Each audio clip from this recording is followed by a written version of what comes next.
This podcast is recorded on stolen and unceded Aboriginal land. We acknowledge the First Nations and elders of this country and join their calls for justice.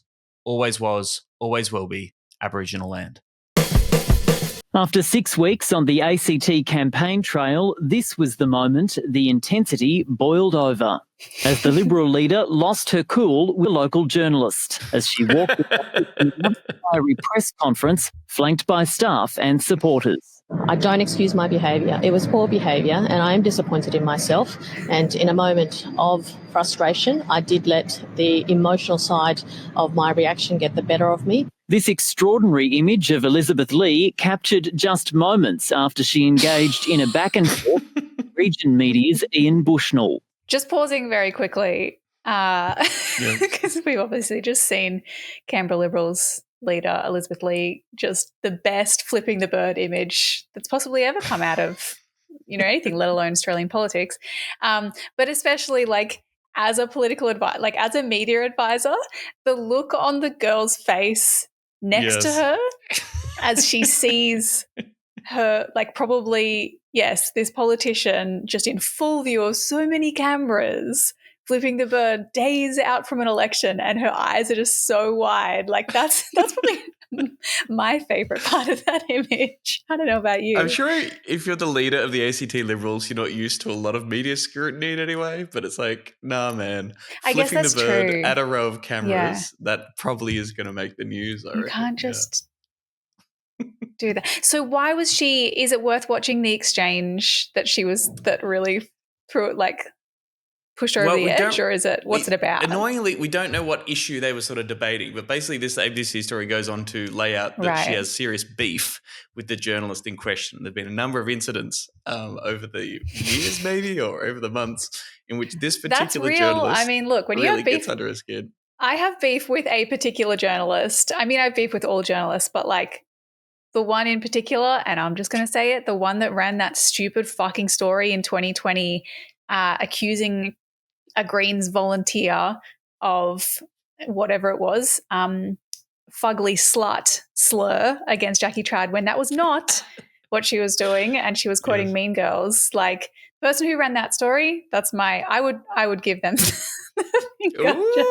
I understand Elizabeth. It makes me like her a lot more. Again, we are recording this before the results of the ACT election will be out, so of course you'll know the results. Maybe she won. Maybe she's doing this. Maybe she's doing double thumbs up. Surprise. We'll never know. Yeah, who can say? You know where you couldn't do that kind of rude gestures, Emerald? The South Australian Greens. Where? Okay. That's just too rude. Or that kind of... Are they the ones that were like, no one fucking the future? That's right. None of this. Too rude. None of this. Good luck, Elizabeth Lee. But again, my pushback here is the Greens have got so much worse than 4 years ago, right? They are in a much wilder place. We're stuck with the hosts of Chapo Shithouse podcast. Serious danger to Australia. Good luck to ACT Greens comrades, and good luck to you, everyone, for listening to this Serious Danger podcast about green politics in Australia. This is not an official Greens Party podcast. For this episode we're about to record. Good luck to content and podcasting. Good luck to Tom Ballard and to me, Emerald Moon. There we go. It's produced by Michael Griffin. It's made possible with the help of the Green Institute. I'm Tom Ballard. I'm still in London. This is my final episode. I'll be recording overseas. As you listen to this, I'll be on a little plane flying home to Australia. A little plane? Well, how little? Big plane. No, it'll be a pretty big plane. A regular size plane. Yeah. Quite a large plane. Yeah. Mm-hmm. Okay, you're not getting in one of those rickety little tiny light planes to fly home from Europe. Hey, yes, this is Serious Danger. I am on Yugara and Turrbal Country. As usual, I'm in Mansion. This week on the show, we're discussing, We're discussing the $4.3 million cliffside mansion, clifftop mansion, that Albanese has purchased, and all the politicians owning land and homes discourse. And then the latest in Australia's school funding wars. So the Australian basically just coming out and saying that the Greens are declaring class war. First, thank you to our new patrons, Carl, Michael, and Renee all signed up to subscribe to our Patreon, Serious Danger Pod. Wait, what's our Patreon? Patreon. How do you get to it? Serious Danger. Patreon.com/Serious Danger AU. Thank you. That's the one. Also, seriousdangerpod.com would have it linked there anyway.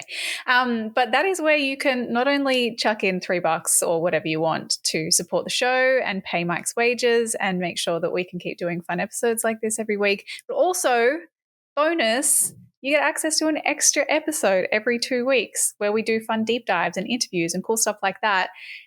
This week, we just released an episode that I was excited for, and it was very fun. It was a 2007 election retrospective, and electrospective. I still wish that worked, but it doesn't really quite work, but it's an electrospective. Talking about Kevin 07 and laptops, and I learned that he ate earwax. I didn't know that. That was a lot of fun. So you can go listen to that now if you are a subscriber. Also, get your tickets for the live shows. We keep saying it, but you should do it. I don't know. I know that they are selling, particularly the Newcastle show is selling quick. The tickets are going like hotcakes. There's less than 20 tickets left for that show on Saturday, the 23rd of November at the Newcastle Comedy Club. And there's also the Sydney show on Sunday, the 24th of November at the Vanguard. Again, seriousdangerpod.com is the URL for all your needs. All your needs. Another cheeky little plug too. I released a special for free on my YouTube this week. It's called the Referendum Special. It's basically all the jokes from my 2024 show, Good Point Well Made, that relate to the referendum. Put it out on the 1-year anniversary of Australia saying no to the voice. Boo. But I'm proud of the jokes. If you want to have a free comedy special that's vaguely political and about depressing Australian politics, then the Referendum Special is for you. Dear listener, this is your special. News you can trust. Opinions that matter. Now, Ben Fordham comments. Look, we've got some real estate news, and it involves the Prime Minister, Anthony Albanese. The Prime Minister has bought a new home to share with his future wife, Jodie. It's absolutely spectacular. It's not in Sydney, and it wasn't cheap. That's right. Thank you, Ben Fordham. Ben Fordham broke this news on 2GB this week. As the ABC headline put it, Prime Minister Anthony Albanese is in the process of buying a $4.3 million clifftop home on the New South Wales Central Coast. The Copacabana property is touted as being, quote, clifftop perfection with, quote, uninterrupted ocean views from all levels. Tom, have you looked at the photos of the house? I mean, I'm sure you've seen some photos. Have you looked at them closely? I haven't done like a virtual tour or anything. I don't know if that's possible, if there's a VR option that I can actually pretend that I'm the Prime Minister walking through the halls of his new mansion. It does look very nice, I must say. It looks like a lovely house. It's not my kind of, look, I wouldn't say no if someone offered me this home, but it's not my style. Like, I like a bit more warmth. All these modern homes where it's just like grey, beige and white, not my vibe. But obviously lots of people were interested. I know that Google searches are affected by, like, everyone gets a different sort of algorithm, obviously. But when I went to search, as soon as I typed in Albanese today, the top search was new house.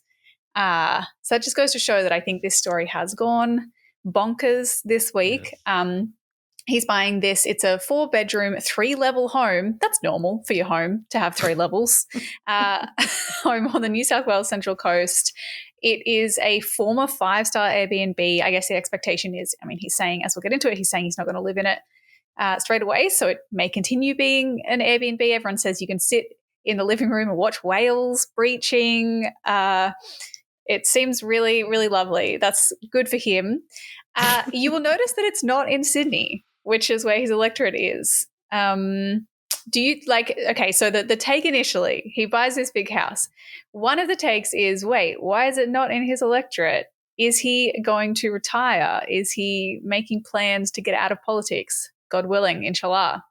One MP told the Australian Financial Review, quote, "It looks like he's got one foot out the door. It's a bad look. It's a shocker." Albanese says, though, he's like, look, I'm getting married. She's a coastie. I guess this is a word that you use when you live on the Central Coast. He says Jodie is a proud coastie. Her family are from there. We're about to start a new chapter of our lives. But I don't, my understanding is that the proposal isn't to come and live there. It's just like we want a home there for some point. He has said in response to the question, is it a retirement plan? Like he says, no, I plan to be in my current job for a very long time. Terrible response. Terrible response. Bad. Very long time. How can you be a political animal like Anthony Albanese? How can you have been a politician for so long and still think that that is a good response to that question? What the fuck is happening inside his little head? I don't really, many people are asking that same question this week, Tom. The real problem obviously is not, aside from the fact that it's not in Sydney, it's for his coastie wife and her family. The real problem is it's a $4.3 million home that he has purchased while ordinary people are struggling to afford rent in their, mold-infested flats, which we'll get into a little bit later, speaking of mold. But someone Who is said this guy? that A Greens candidate for mayor? I mean, come on. No. Yeah. No mold in this home, I would say. No Birkenstocks gathering mold. So someone, I think that this might have even come from one of the various Labor MPs who've been backgrounding journalists on this about how mad they are. Someone said that it's his, quote, Hawaii moment, like the equivalent of when Scott Morrison went to Hawaii while Australia was on fire. It was the bushfires and everyone's really fucking struggling. And he's like, I'm on holiday, la la la. The thing is, and I kind of always thought this about the Hawaii thing as well, is it's like, I don't know, is it a timing issue or is it just, was there ever going to be a good time for him to buy this $4.3 million home investment property, Well, this is it. I've been trying to keep track with what are people actually outraged about in this? Because people this is the question. Yes, if you talk to Labor hacks, it's like the timing and the optics of this is terrible. He should have waited until after the election, or as if the problem is him doing it now and it's a bad look. That's seriously the end of the story when they say what's wrong with that, as opposed to what I think we clearly should be outraged about, which is what this says about the state of the housing system in Australia, which, as we know, is completely cooked. And I guess also subpoint the fact that the people that are supposed to be fixing those problems, that are overseeing it, are extremely wealthy and completely removed from the struggles of ordinary people. Yeah. So it does demonstrate that, I suppose. But at least, the backgrounding that I've heard from Labor MPs is their major concern is the way that this looks, as opposed to any kind of sense that it's an injustice of the truly optics. Fucked Hearing class a lot about society optics. in which we live, yes. Yeah. This is the funny thing about this story is that everyone you can tell immediately. You see it and you're like, oh, this pisses me off and it probably pisses everyone off. This is bad. But actually people can't agree on why it's bad. And you're right. Friend of the show, Rachel Withers, she tweeted that people weren't necessarily criticizing Albanese for having money and being able to buy this property, but for, quote, showing poor judgment. And that does seem to be part of this, is that it's a strategic misstep and Labor MPs are pissed off that, or even there's a concern that we have a prime minister that's not more politically savvy, which is quite a cynical thing for that to be your issue in my mind. But yes, is it that? Is it people saying, there was the quote from, one Labor MP told the Sydney Morning Herald, quote, I can't think of a greater act of self-sabotage in my life. I am gobsmacked. If you're a Labor MP up against a Green at the next election, good luck. They're like, this is so politically stupid. But there is also the thing that it's a horrible thing for people who can't afford a home to see, which is more I think the Hawaii moment comparison. This is the quote, actually, I found it. Sorry, it was a senior Labor source told ABC, rents are on fire, mortgages are on fire, and Albo is just working out his Rancho Relaxo. Just to is that a reference? Does the song say Rancho Relaxo, or is that a reference to the Copacabana song? No, I think it might be. What is Rancho? What is that? What is this? It might be a Simpsons thing, I believe. Yeah, which you also won't get because you weren't allowed to watch The Simpsons or something. Yeah, don't worry about that. I realized I did watch it, but I think I was only allowed to watch it with my family or something. I don't know. Can't remember.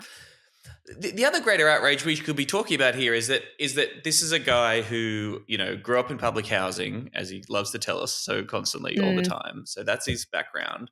Now, thanks to 30 years or whatever working in politics, for fuck's sake, he's able to casually buy a second home for $4.3 million. Presumably, is he staying in Sydney as well? It's not a second home; it's his third, at least, because he's got. He hasn't offloaded his investment property that he booted his other tenant out of yet. You don't know. Amazing. So, remember when remember a little while ago when we were talking about how his tenant was like, Landlord Albo just evicted me to sell his house. Yes. That home, as far as I understand it, he still hasn't sold because he was going to go to auction for nearly $2 million was like the price point, but it sounded like he didn't have enough locked in interested buyers to go ahead yet. So he's still got that investment property that he kicked his tenant out of, which still pisses me off that is still being reported as he had to evict his tenant to sell the property. Again, it is eminently possible to sell a property while tenanted. That's something that you can do. It just means that you may not be able to get as much money. So he didn't have to, but anyway. So he has all these properties, but then you're right. There's like the neoliberal kind of brainworms angle of it would be, has he worked hard enough to deserve this home? Because that's the idea that, yes, we're meant to kind of buy into as part of, the neoliberal kind of ideology in Australia, this idea that, if you do work hard, then you do deserve to have a home that other people still can't afford, even if you're in a position to be changing that situation, which is where you get people so Ben Fordham's line when he broke this story on 2GB was, real estate doesn't come cheap, and if he's worked hard and invested well, good luck to him. And then there is the most cursed article that I found. Okay, this is a realestate.com.au article. The headline is, bold moves that got PM Anthony Albanese an $8.8 million property empire. Prime Minister Anthony Albanese made some savvy moves in the housing market prior to his recent splurge on a $4.3 million beach home in the Central Coast. Analysis of historic real estate records showed Mr. Albanese pocketed large sums from properties he purchased years ago, while still a backbencher on a more modest salary. Mr. Albanese has used property as a vehicle to create wealth beyond his base prime ministerial salary.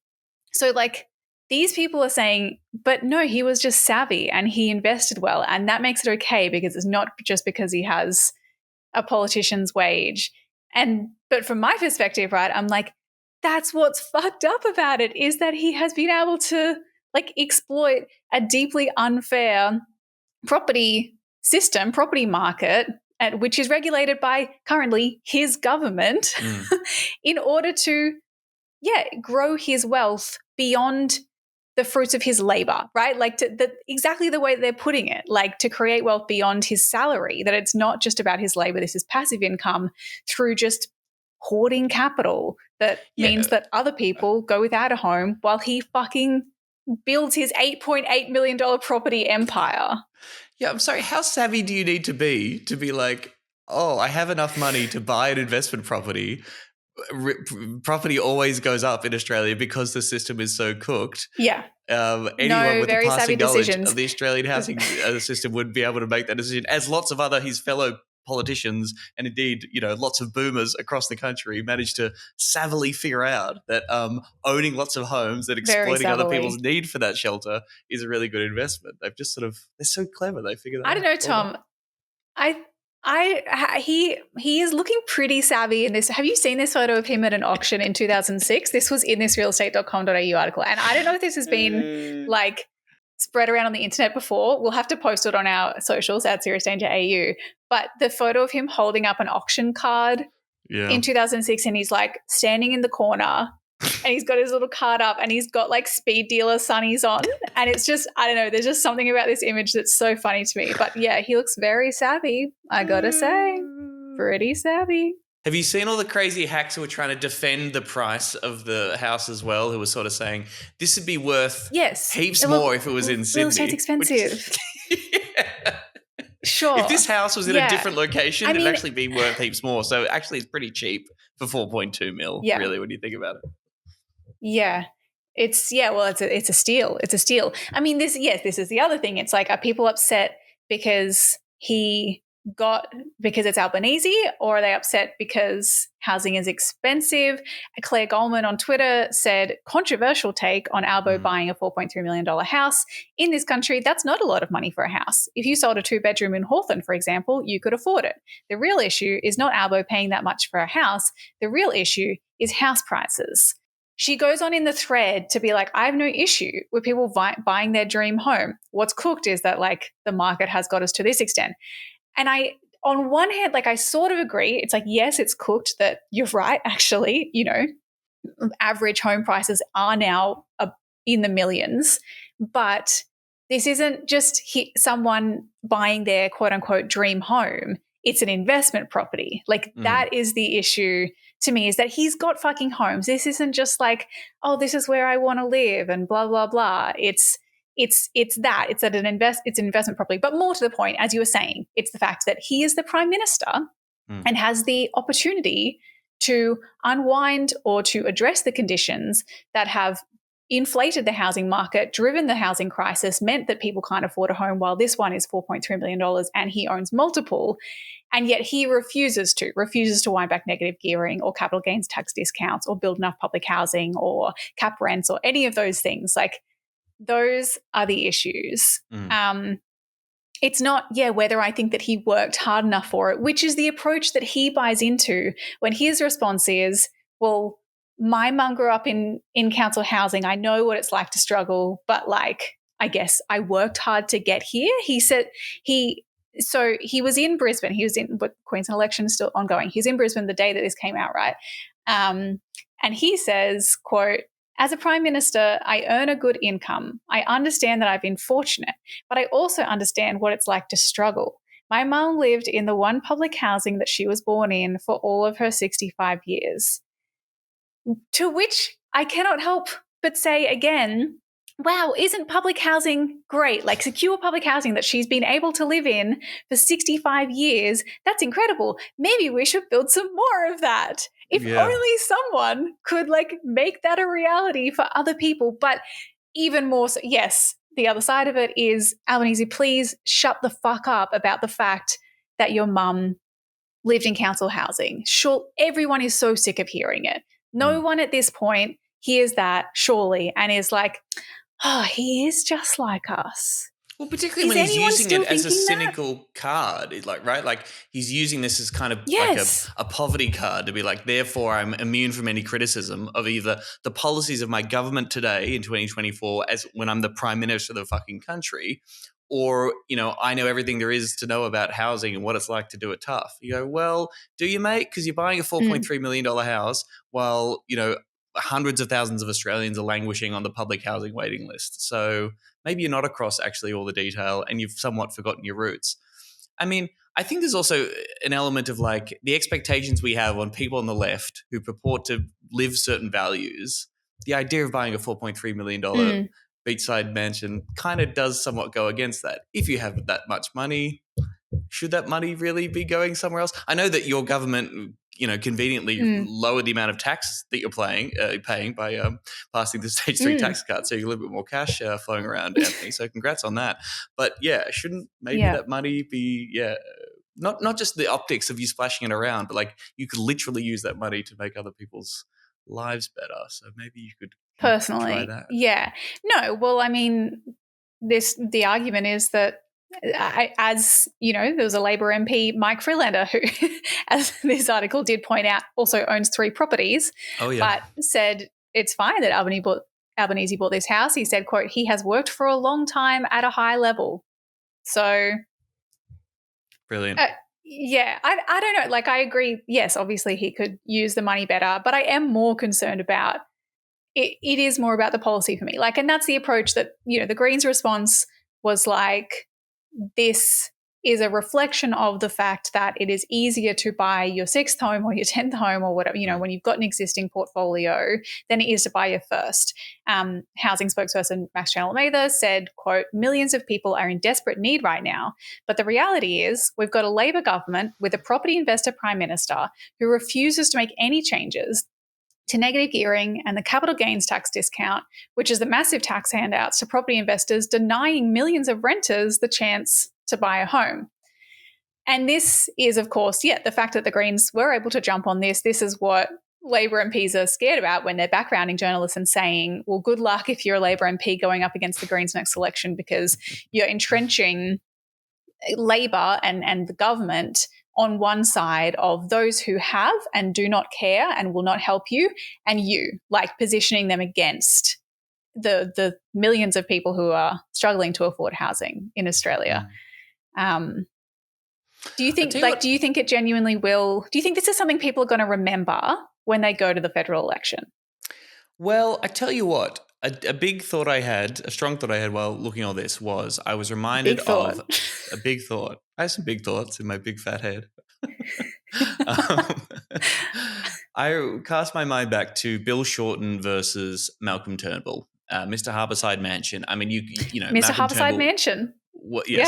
Yes, was a caricature of a rich man. And I guess the way that things shook out there is that it seemed, you know, lots of people didn't like Malcolm Turnbull for a lot of reasons, but at least the way things landed there, I got the impression that punters, maybe your average Australian voters, do not seem to begrudge people for their own personal wealth the way that you and I do. I mean, people hate. Do you think so, though? You don't think it plays into... No, like big billionaires like, you know, Gina Reinhardt and Clive Palmer, who are so cartoonishly and a million miles away from anything that we could possibly aspire to own ourselves. It seemed, and I'm not saying this is right or wrong or anything, but it's just based on the experience of Malcolm Turnbull, and Albanese can claim these sort of battler working class roots. People may see in them some sort of closer version to the average middle class Australian experience. Perhaps, I don't know. That was my only thought. Well, I think that the myth that hard work will get you anywhere is eroding in Australia, but it is still pervasive. It still does exist. So I think, annoyingly, it probably does help that he doesn't necessarily come from wealth, but has now come to wealth, because the idea is that, well, that could be you too. But I also think that one of the most, widespread views of politicians right now, and the political mood, is that politicians are quote unquote out of touch. Yeah. So I think this very much plays into that he is out of touch on all the levels that people are talking about, you know, in the timing of doing this, the fact that it's like the property that it is and the way that he's responded, all of that does make him seem quite out of touch. But some people, I did think I saw another one. There was a Daily Mail article summarising the responses. Jane Caro, I never know, how do you say her last? Jane Caro, social commentator, tweeted initially, Albo bought a house, good luck to him, which she later deleted. So I guess she decided she didn't want to be on that side. Yeah. Oh, and that's not to mention, of course, the fact that it then came out. I mean, I think this is a little bit of a stretch, but yes, then there's the angle that, his government is funding like a taxpayer-funded $100 million upgrade to the main road that leads to this home. And so people are like, well, that's convenient. You're welcome, Albanese. Anything else we can do for you, sir? Do let us know. I wonder, is he going to get the pension too? Because he was in Parliament before. If he became an MP before they got rid of the 2004 golden pension, he'd be in there. Maybe he's going to get that sweet deal on the out too. I think it's a while ago. When was he elected? Like 96. He's been there quite a long time. Yeah. He's never had a real job. Fucking hell. Unlike me. Okay, he probably. I thought it was 2004. Jesus. Yeah. Yes. Well, he may indeed get the golden pension. I'm sure he'll live out a lovely life with his wife, watching whales, potentially as soon as, after the next federal election. Who knows? What do you think then, I guess, pivoting a little bit to, so there's then this discourse around how many properties does Albanese own, how many properties do other MPs own. Peter Dutton was fairly quiet on this. People pointed out that he only just offloaded like a very expensive investment property that he owned in Brisbane.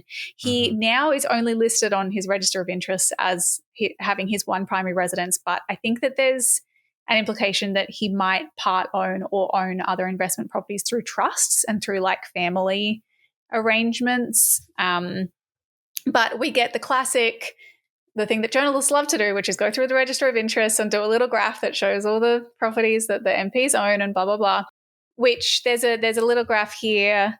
I see the top owners, according to register of interest, at 7 properties each were Michelle and Andaraja, RIP, and Karen Andrews.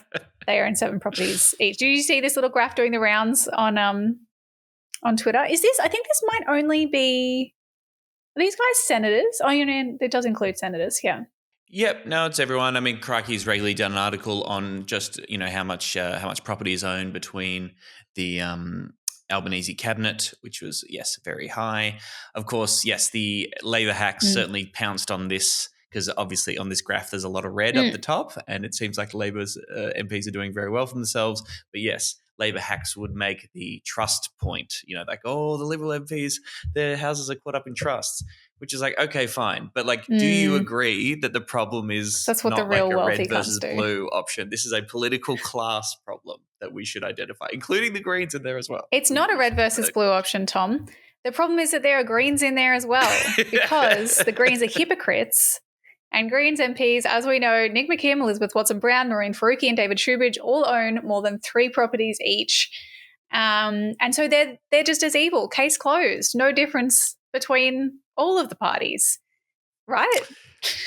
Well, I think we may have discussed this on the show before. Look, we are not fans of the landlord MPs. We do not like that factor. However, few things to say. First of all, wasn't Nick McKim's rewilding one of the properties? Is it the most Greens shit you ever heard in your fucking life? I think his are all pretty, but I think some of them aren't. Like I think Maureen Faruqi, like a lot of them, I think Maureen Faruqi's are just like, they're just investment properties. Investment properties, yes. But the point we've always tried to make is that, yes, it is bad that they are landlords. The difference between these MPs and others is that they are actively campaigning for policies that go against the material interests and that would cut against their landlordism by reforming negative gearing and affecting capital gains tax and strengthening renters' rights. So there is a tangible difference between an MP that owns investment properties who wants that and Labor MP landlord MPs who don't want that. Like, that's an important difference. If their policy goals were achieved, that would negatively affect their material position. It might not be the greatest offence in the world, but ignoring it completely is disingenuous. Well, if you want to vote for MPs based on the policies that they're proposing rather than, above anything else, then it would make sense to pay attention to that. And I think like this is what Max Channel-Mather had in mind with a lot of the lines that he was using, obviously being conscious that there are Greens MP landlords. But the angle that he's taking, like this is one of his quotes, it's a big concern that the Labor Party, 75% of whom are property investors, and the Coalition, 65% who are property investors, both oppose any changes to negative gearing with a capital gains tax discount. So that's, it's like this is the concern. The concern is their policy. Whereas other people would say, no, there should just be no landlords in politics. I don't necessarily. What do you think about this? Among all of the Victorian Socialists and Greens kind of discourse this week, this has come up because the Victorian Socialists have a quote unquote no landlords policy, and they're like the Greens should have this too. What do you think about that? Should that be a pre-selection rule? I mean, if that policy was arrived at by a democratic process by the membership and you could, get that through, then that would be good. If I could click my fingers and make that a reality of the party, would I do that? Yeah, I probably would, really. I think it would be a statement of our expression of our values. It would blunt this attack or, neutralize this particular attack when it's wheeled out, which might have a level of cut through, I suppose. People love to point out the wonderful hypocrisies of the righteous Greens. I guess my only hesitation on the front is like there might be, you can think about a complicated family scenario in which someone who might be a great candidate who lives the values of the Greens and who we would want as a candidate might not be in a position to offload an investment property if they had it already. Yeah. So that's my only hesitation. I do think though, I'm like, there's always this, why is there not a way? I know it's complicated and whatnot, but I think someone pointed out that Victorian Socialists don't do democratic pre-selections. And so I'm sure it would be much easier if you were just picking people to run to just be like, well, no landlords, whereas it is a little bit more complicated as well when you're doing genuinely democratic pre-selections. Is that I don't know it for sure. That's what I saw this on Twitter. Maybe I need to fact check. I could be wrong too. What makes you say that? Well, they're the folks in that movement are relentlessly, sometimes to a fault, democratic. I think that's my understanding. I'm pretty sure that they need to be elected by members, but I could be wrong, and I can stand corrected there on that front. Okay. The thing we should acknowledge is like. Yes, please. I'm sure VS folks will come back on the show, Daniel Lopez. I'm pretty sure we do have VS folks who listen to the show. Yeah. And actually, maybe now is the time that I'm just going to do my little carve out where I say, I know that the kids are fighting. The Vic Socialists and like Vic Greens are fighting on Twitter at the moment. We were going to maybe get into it. I don't think we have time. I don't think it matters to get into completely. I'm going to do my summary and I'm going to say this is what has happened for anyone who was wondering, and then we're going to leave it. Does that work for you, Tom? Yeah, sure. Why not? Okay. So my understanding is Victorian Socialists released a flyer for their council elections with an endorsement from this guy, Leon Zambikis, who was booted from the Greens for being transphobic and bad. Someone pointed this out on Twitter. And then the Victorian Socialists, and they were like, this is bad. The Victorian Socialist folks, like Daniel Lopez, former guest on the show, responded, I would say, a little bit more childishly than I would expect from them, maybe because, being attacked, or feeling like you're getting attacked during an election always feels bad, and you kind of want to fight back, and dug his heels in, and then responded by pointing out that there were also problematic Greens MPs. And then the argument descended into whether preferences matter, even though it sounds like the flyer was more the issue than preferences in the first place. Ultimately, Purple Fingers, or Geordie Van den Lam, the lead Senate candidate, who's also a former guest on the show, seemed to have a very reasonable response, which was like, sounds like we didn't really know that this guy was that problematic. We probably should screen people better. And hey, let's try and do that next time. And that sounds like a great resolution to me. And everyone just play nice. And then is the mayoral candidate part of the tiff between the two, or this was separate? And then, okay. So I don't know, maybe the timing is related, but I think it's probably unfair to say that it's necessarily part of this. Because like I said, Geordie's response was pretty measured and was sounds like we fucked up by putting this guy on a flyer. I've requested that we fix our screening processes for this sort of thing in future. However, he also did this week release this expose video on the Greens mayoral candidate in Melbourne. What's her name? Roxanne Ingleton, tweeting, quote, all landlords are bastards, including Greens candidates running for Lord Mayor who evicted tenants from their mold-riddled investment property and sold it before running as a, quote, renter. Have you watched this video? I haven't actually watched the full video from him, no. I read the article and read her response. Yeah, I watched most of it. I didn't watch towards the end, but kind of skipped through. As I understand it, so our Lord Mayoral candidate, Roxanne Ingleton, rented out a definitely mold-infested property in North Melbourne. You may have seen the photo of the Birkenstocks with the just mold growing all over them. It looks pretty fucked. The tenants complained for almost a year, apparently. They say that she provided it, gave them a dehumidifier and then took it away after a month. Apparently it was also freezing in the home. There were other issues. Eventually the roof caved in and they were like, hey, can you please do something about this? And after maybe a week, someone came to inspect it and was like, obviously you cannot live here.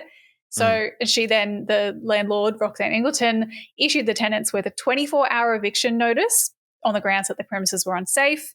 Apparently, she also then tried to claim some of the bond back. Seems like a real dick move. Don't know why you would do that.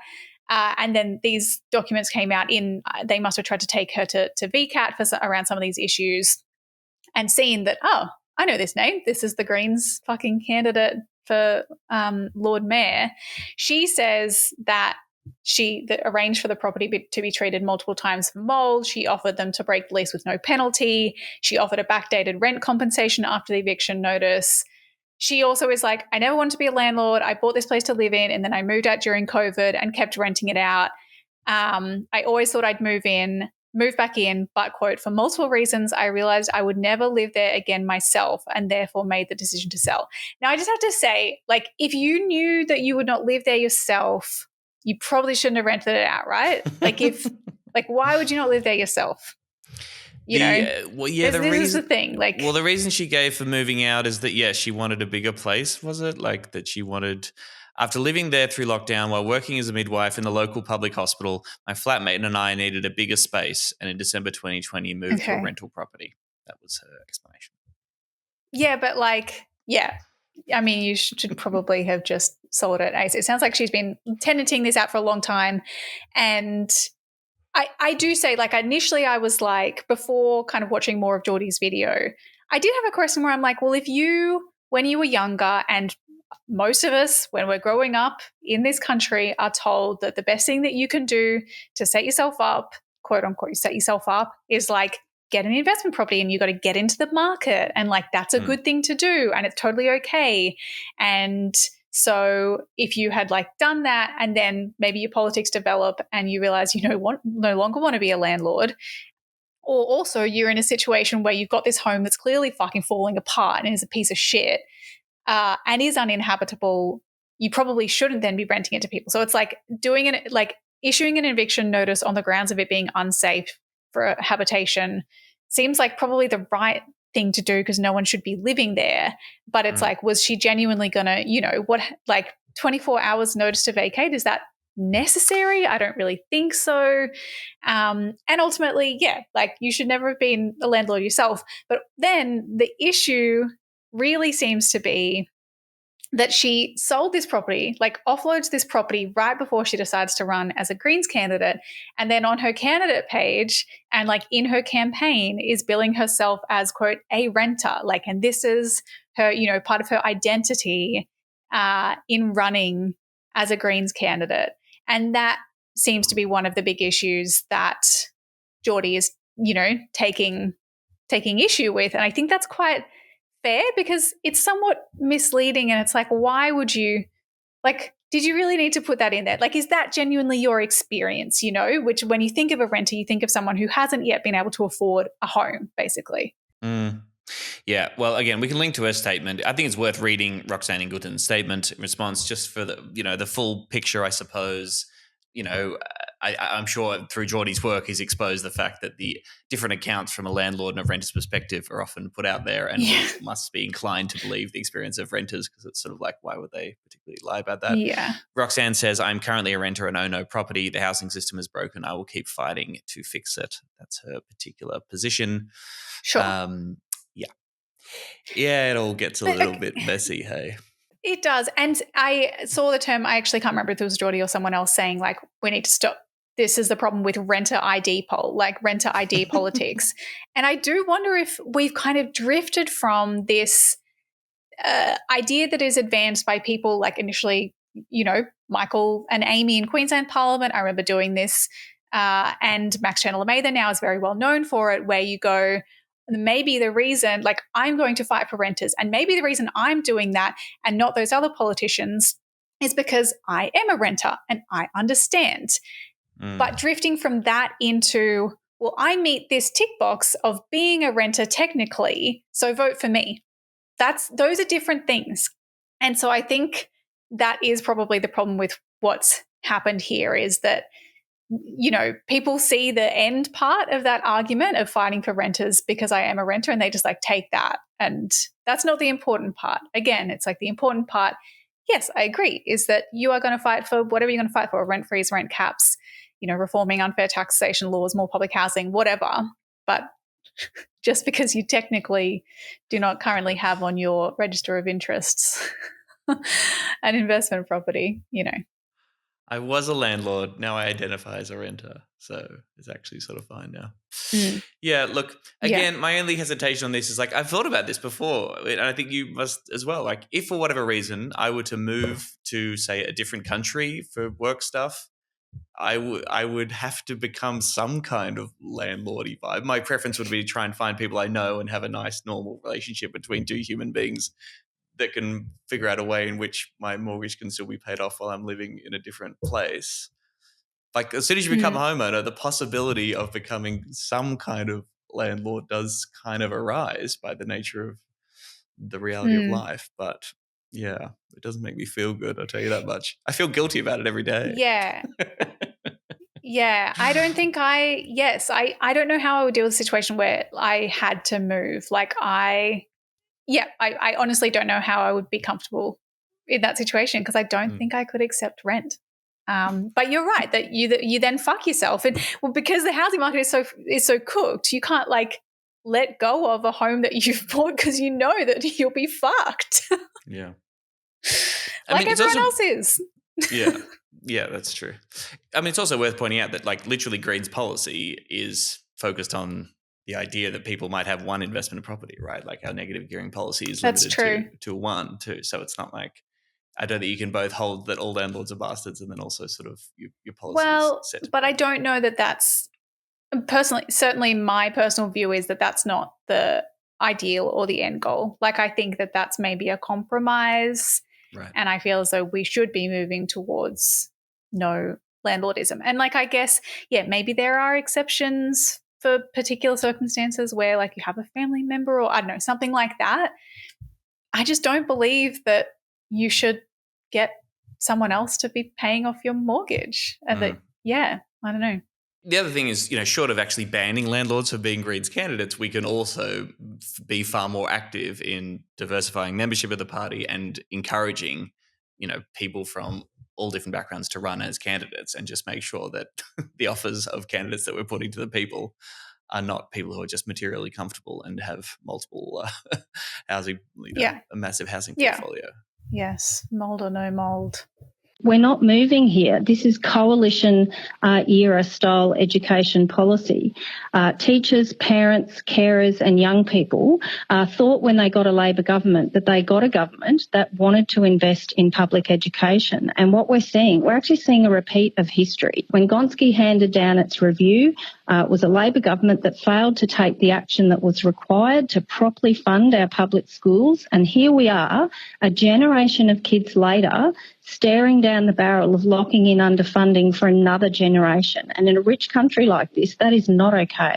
Okay, before we finish, we also want to check in on the big fight that's been playing out in Parliament and between the Commonwealth and the states on the old schools funding. It's a classic story. Labor's being shit. The Greens are being great. And people defending private school toffs have declared war on us because they hate how correct we are. It's classic stuff. That's about it. Goodbye, everyone. Is schools funding being a big issue in the Queensland state election? Is that sort of coming up regularly? I wouldn't say it's a major issue. And if you look at the, polling in terms of people's concerns, it just ranks like even health as well, but it's like cost of living, cost of housing, crime. I think even climate, honestly, is sometimes above education, maybe. But yeah, it's not super high. Yeah, interesting. Well, just researching this story, I came across data from the Australian Curriculum Assessment and Reporting Authority. Over the past decade in Queensland, the growth in government funding to independent schools per student has been 9 times greater than to public schools. Yeah. So we're one of the worst. We're one of the most underfunded in terms of the gap to meet the schooling resource standard. And it is an issue. I mean, one of the only times I've seen it come up, for example, though, is when Labor announced free school meals, and the response from some stakeholders was like, okay, but can you maybe just at least meet minimum funding standards for schools? So these kids are hungry as they're sitting in classrooms that are collapsing around them. Yeah. All right. Well, yes, here's the context. The Commonwealth and the states funding of public and private schools, that's renewed every 10 years. It's called the Schools Funding Agreement. That lays out how much the Commonwealth and the states are going to contribute to funding primary and secondary schools, including how much they're going to chip in to reach that thing that you just mentioned, the SRS, the School Resourcing Standard. That's the minimum dollar amount required to provide a baseline education to students based on need. This is all part of the Gonski reforms. We have the SRS. Look at all the factors in a school, say this is how much money these people need to have a decent education. The way that it's arranged is for public schools, the Commonwealth provides 20% of the funding, the states cover the rest. For private schools, it's reversed. The federal government covers 80% for independent schools, and the states cover the remaining 20%. Now, in researching this, I came across this paragraph from The Guardian.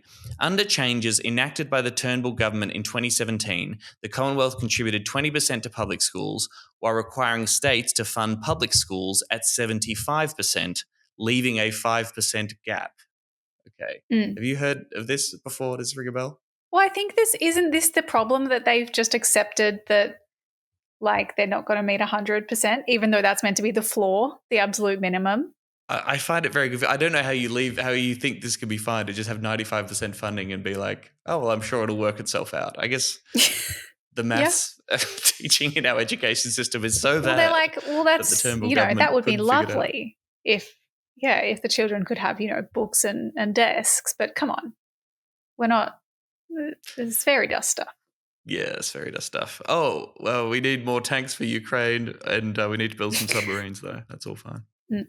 So that's how it's sort of divvied up. And as I'm sure people are aware, the current funding arrangements are not going very well at all. 98% of Australian public schools are underfunded when it comes to SRS, and the majority of private schools are overfunded.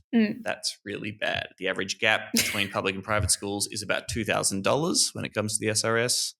The biggest gap that the Australian Education Union has found was about $7,282 per student. That was between two comparable private and public schools. Yeah, in Victoria per student. Wow. That's it.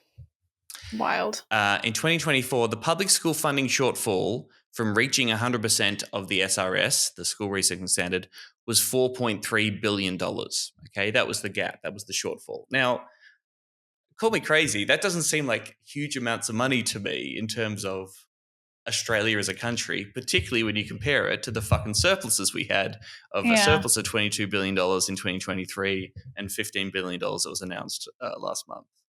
It's less than $5 billion and we could sort it. That is per year, I assume. And is that across the whole country? Yes.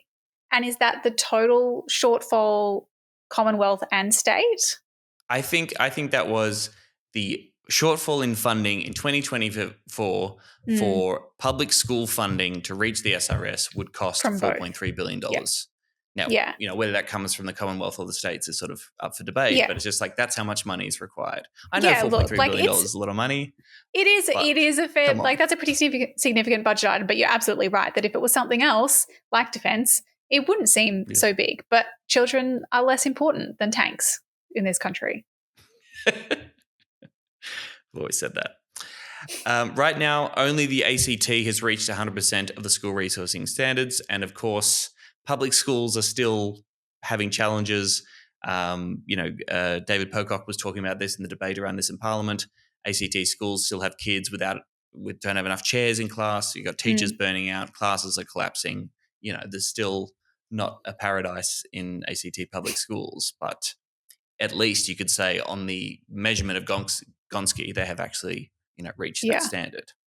Also, you might hear a lot about capital works, right? The amount of money that goes towards building shit at schools, particularly private schools. According to The Guardian, non-government schools have been allocated $1.37 billion since 2017 in Commonwealth funds as part of the Capital Grants Program. Now, I'm sure that includes a whole bunch of stuff that is sorely needed for particularly poor schools. You can think of poor Catholic schools that are independent that probably need funding. But that also is the kind of money when you look at swimming pools and equestrian centres for your fancy la-da-da palaces as well. Yeah. So the reason why we're talking about this now is the current schools funding arrangement expires at the end of this year. In July, Education Minister Jason Clare introduced the government's legislation laying out its terms for the next agreement, which it needs the states to sign up to. Otherwise, the current agreement stays in place. If the status quo continues between now and 2028, public schools will be underfunded by about $31.7 billion, while private schools will be overfunded by $2.1 billion. And that's bad. So the Commonwealth's offer to the states was to increase government funding, Commonwealth funding, by 2.5%. That means they'd cover 22.5% of public school funding over the next decade, with the state and territory governments covering the rest. That amounts to an extra $16 billion in extra Commonwealth funding over the decade. The goal is to get all public schools to reach 100% of the SRS by 2029. Yeah. And there was a special deal as part of the offer offered to the Northern Territory, which will have its contribution doubled to 40% due to the additional needs in the territory. Okay. Is that a good offer, Emerald Moon? Is it a good offer? I don't know. I see my brain is more on the state side of things. So this is where I have state politics brain, because I'm like, sure, the feds can do whatever. Also, like, the states are not pulling their weight, though. So in the tussle between whether the Commonwealth or the state government should pay more, I'm like, I don't really care. Just one of you or both of you would be nice. Yeah. Someone please. Well, your fellow Queensland comrades are not happy about this deal. Jason Clare's like, that's the offer. You've got until the 30th of September to get on board. Northern Territory agreed. WA and Tasmania all agreed. But Queensland, New South Wales, Victoria and South Australia, of course, all Labor states with Labor governments, they've all said this is not good enough and they've been holding out for more. And they've been supported by the crossbench in the Senate. Independent Senators David Pocock, Fatima Payman and Jackie Lambie teamed up with the Greens on Monday to back calls from 5 states for the Commonwealth share towards public schools to rise by 5% to 25%, a figure they say is necessary to finally reach 100% public funding. So we've got like quite a tussle here between a federal Labor government and these Labor states. And, you know, it's being pretty honest. The Victorian Labor government is sort of saying, based on 2022 figures, under the government's proposal, public schools would be underfunded by more than $600 million, while private schools would remain overfunded by nearly $3 billion. That's in Victoria, based on 2022 figures. Jesus Christ. And government saying, hey, we're chipping in $16 billion over the next decade, you know, in extra funding. And Victoria is like, we've invested $16.9 billion in school infrastructure alone ourselves as a state. Okay. So it seems to me like the Commonwealth government is being quite stingy on this front. And I guess I'd be interested in your thoughts as to why. This is education. Everyone loves education. Everyone thinks that Labor's good on education. Why exactly would they be stingy here? Well, is it I would think that people expect education to be a state government thing. And I think that they're probably leaning into that assumption that it's mostly up to the state governments and we can chip in a little bit, but really you guys have to stump up the cash. Yeah, see, you say that, but like Gonski was a Gillard policy, right? That's true. Yes, people know there's these negotiations, but ultimately, often people don't, I think, differentiate between those two sort of, like, they don't know much about the division of powers under the Constitution. They're like, you're the Prime Minister, we should have a Labor government, our public schools should be getting better. I think that's probably fair enough. And I'd agree that it would probably fly under the radar if it wasn't for, you know, Victorian Labor states sort of saying, this is not good enough and we're calling you out here and we're saying this is bullshit, give us more money, please. I mean, you would argue that it might have something to do with there is a predicted deficit coming down because they love their surpluses, the Labor government. But I believe the next budget is predicted to be in deficit. And, of course, the stage 3 tax cuts, those wonderful tax cuts the Labor Party passed. I mean, this is the kind of stuff we talk about, right? When you rip that kind of funding out of the public purse, it's going to come from somewhere. That you don't have as much money, as much revenue to work with, surprise, surprise, when the states say we need 2.5% more funding in order to reach the standard that you've set. The Commonwealth government says, sorry, money all gone. Can't help you. And I think politically it's a hard thing to get much capital from, because it's like they could say, you know, go into the election and saying we increased our contribution to the minimum national school resourcing standard to meet 100% of that standard in partnership with the states for public schools. Like, that's not a very catchy election slogan. How does that work on an ad? I even think, you know, I think this about the Greens campaign as well. Like, yes, there are people who obviously care about public education and it is incredibly important, but it's kind of a hard campaign to run. Like, funding state schools more feels nebulous. Like, it's not something that you can easily look at and go, the government has delivered this or they have not delivered this, because it's so broad and like manifests in so many different ways and on different levels geographically, like across the country. So it's, I guess cynically speaking, like, is it that they're making a political calculation that this isn't worth the cash for votes? Right. Okay. So if they don't do this, you're saying you're campaigning against it. I mean, I think Penny Allman-Payne is quite sincere in her campaign to like this is a 10-year funding agreement, right? And it's about making sure that they get that agreement done to lock in, increased funding over the next decade to, at the very least, bring our public schools to the very basic minimal standard that we've all agreed they need in order to guarantee people getting a basic level of education. But that's Green's policy to increase the Commonwealth funding to 25%. We're also backing the AEU's call for a $1.25 billion infrastructure injection. That would be really helpful. Penny Allman-Payne, our primary and secondary education spokesperson, has been out there, drawing the contrasts. On the same day the government announced another surplus, Labor is turning its back on public school kids and threatening another decade of underfunding. Federal Labor is choosing to give private schools $51 million per day, but they're obstinately standing in the way of doing the bare minimum to bring our public school system back from the brink. That's like 12 clifftop mansions a day.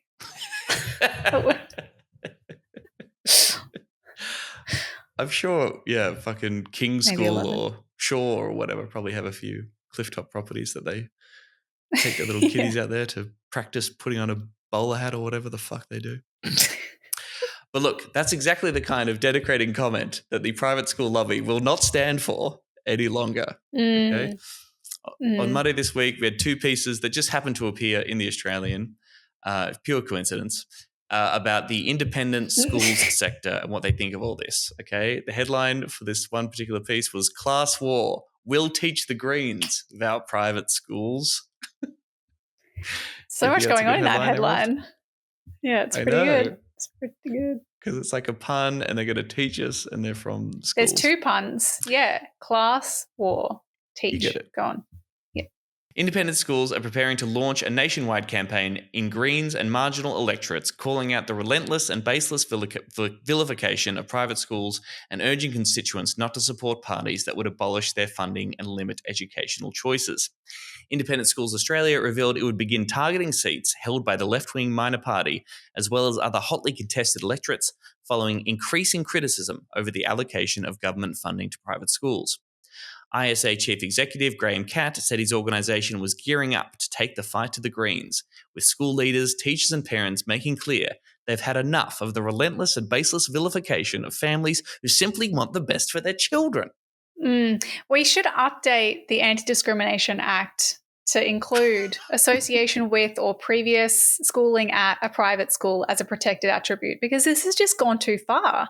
It's hate crimes, it's vilification, and, that's not the kind of accepting and diverse Australia that the Greens purport to want, is it? You can't be a landlord. You can't have gone to a private school. So much for the tolerant left. So much for the tolerant left. Look, I guess the main question I want to ask you is, like, how worried should we be about this campaign? Okay, this is again from The Australian. The row with the ISA could be one of the Greens' first major tests in holding the formerly Liberal Queensland seats of Ryan and Brisbane, with the potential to complicate the party's plan to win more wealthy marginal seats off Labor, the Coalition and Teal Independents at the next election. This guy, Graham Catt, points out there are 700,000 students.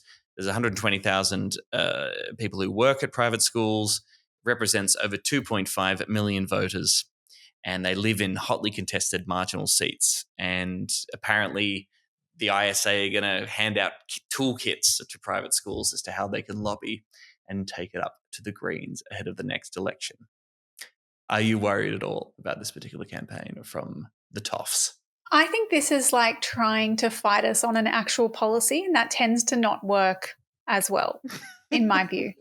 Like, And I don't know, maybe there are a handful of people who genuinely who are basing their vote on whether their school will continue to get a certain level of government funding, but I don't think that's a big proportion of people. And I think a lot of people, even who send their kids to these schools, would agree that if public schools are underfunded, then maybe they should get a little bit of a better share. And I also think that people already know that this is the Greens policy. I think they would expect that this is the Greens policy. I don't think that it does that thing that we know is needed for a successful attack, where it's kind of like puts Greens' integrity and consistency on shaky ground and like undermines what we purport to stand for. I think that this is consistent with what we say we stand for. It's what people expect from us. So I don't know. Yes, and look, in brutal, cynical terms, how many Greens voting parents are sending their kids to private schools? I mean, we could do the research. Yeah, I don't know. We could figure it out. But I mean, it just doesn't seem to be that big a massive constituency. But as you say, like, yes, the lobby group for independent schools sort of saying, trying to defend the idea that, yes, private schools don't get enough money, or we can't redirect any of that money towards our public schools, and saying, look at the Greens are trying to take that away. You're right. People will just be like, no, that's exactly what the Greens would be doing. I've already made my mind up about the Greens on this particular issue. Your campaign isn't exactly going to help, I suppose. I mean, what is really frustrating about this lobby group, of course, they're Independent Schools Australia, right? So they don't differentiate between the Shaw School and the Geelong Grammars and the dirt cheap Catholic primary school down the road from you, right? And so they can pull out all these stats of like the median fees for private schools is actually only about $6,000 a year. It's actually pretty cheap, and some of them don't charge fees at all because we represent all independent schools. And it's like, okay, can we talk about the Shaw School that charges $40,000 a year for someone to do year 12 there? Yeah. Because surely that's in a different category, and we can say that school probably shouldn't get as that much public funding when we have government schools that, don't have enough fucking classrooms for their kids to learn in. Can we have that conversation maybe? But no. Yeah, I don't know. I just think as well that it's like, if the argument is about funding to an equal level, then does that really stick?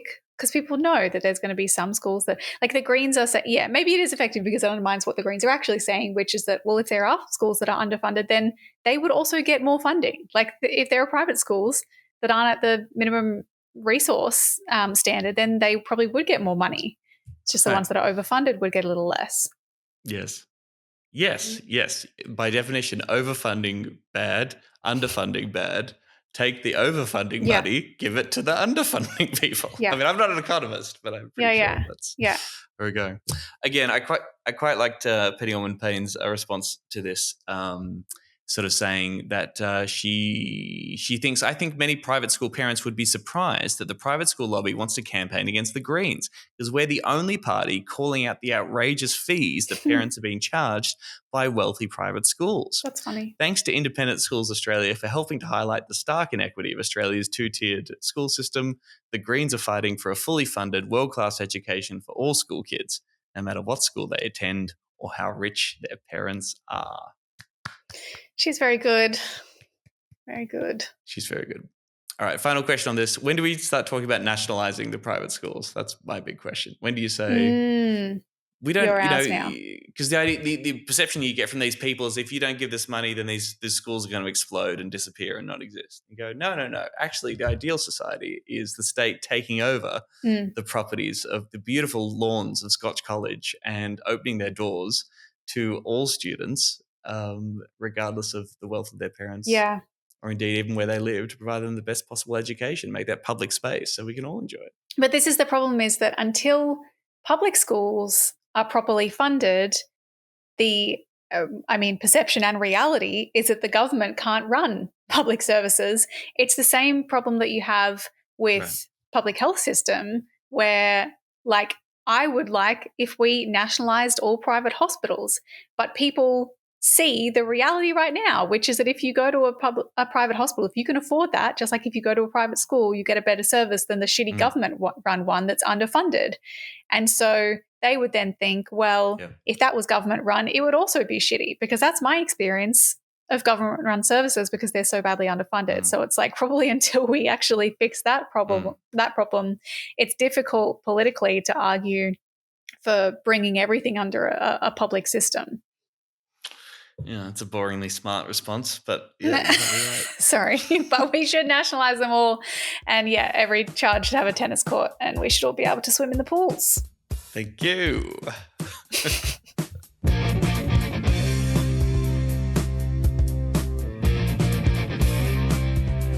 That's this week's call to action. Check out the Greens campaign to save our public schools. Penny Allman-Payne doing fantastic work. There is a Senate parliamentary inquiry into this new schools funding arrangement, and submissions close October 24th. We'll put the link in the show notes.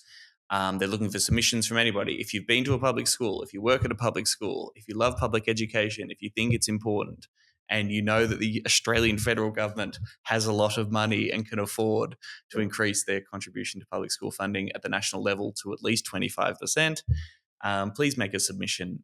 The links are in the show notes for that one, please, team. Please also... I'm a public school kid. I turned out okay. You turned out... We both turned out okay. We're both public school kids and we turned out just fine. If you agree that we turned out just fine, leave us a 5-star review and say public education is excellent and should be well funded, just like this podcast, which you can do by supporting us on Patreon for just $3 a month. All the links are at seriousdangerpod.com. You'll also find links there to our Twitter, Instagram, TikTok and YouTube. We're at SeriousDangerAU on all the socials. And you'll find the links to our upcoming live shows at that website as well. SeriousDangerPod.com, baby. Goodbye, everyone. I'll see you soon in Australia. Wow. Serious danger in Australia.